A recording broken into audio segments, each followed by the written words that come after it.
ఓం నమః శివాయ. ఓం నమః శివాయ. ప్రియమైన భక్తులారా, నేను మీ శివయ్యను. కాలానికి అతీతుడిని, ఆది లేనివాడిని, అంతం లేనివాడిని. కైలాస పర్వత శిఖరాలపై నిశ్చలంగా కూర్చున్న మీ హృదయాల్లో నేను ఎప్పుడూ నివసిస్తూనే ఉంటాను. ఈ కలియుగంలో మీరు ఎదుర్కొంటున్న బాధలు, ఆందోళనలు, నిరాశలు అన్నీ నేను చూస్తున్నాను. మీ కన్నీటికి కారణం నాకు తెలుసు. ఈరోజు మీకు ఒక సందేశం ఇవ్వడానికి వచ్చాను. మనిషి జీవితాన్ని చాలా క్లిష్టంగా మార్చుకున్నాడు.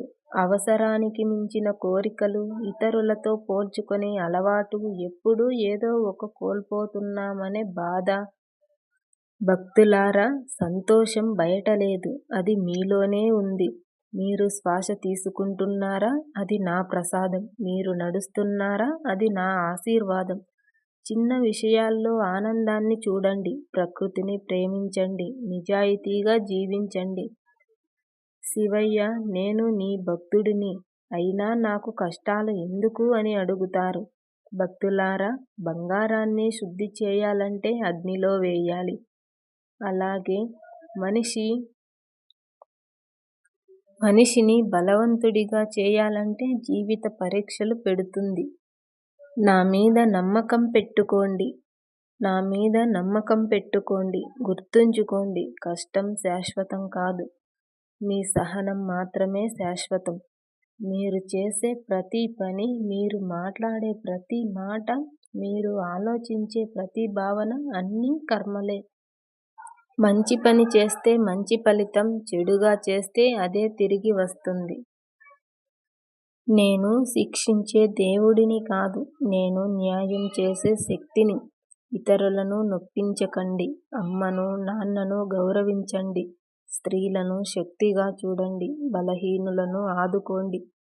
అప్పుడు మీ జీవితమే ఒక పూజ అవుతుంది. ప్రతిరోజు కొద్దిసేపు మౌనంగా కూర్చోండి. మీ శ్వాసను గమనించండి. నా నామాన్ని స్మరించండి. ఓం నమః శివాయ అని ఒక్కసారి మనస్ఫూర్తిగా చెప్పండి.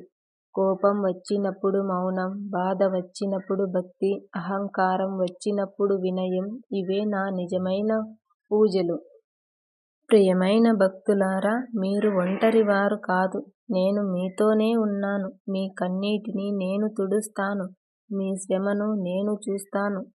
సరైన సమయానికి సరైన ఫలితం తప్పక ఇస్తాను. నమ్మకం కోల్పోకండి. ధర్మ మార్గం విడవకండి. నేను మీ శివయ్యను. ఎప్పుడూ మీ హృదయంలోనే ఉంటాను. ఓం నమః శివాయ.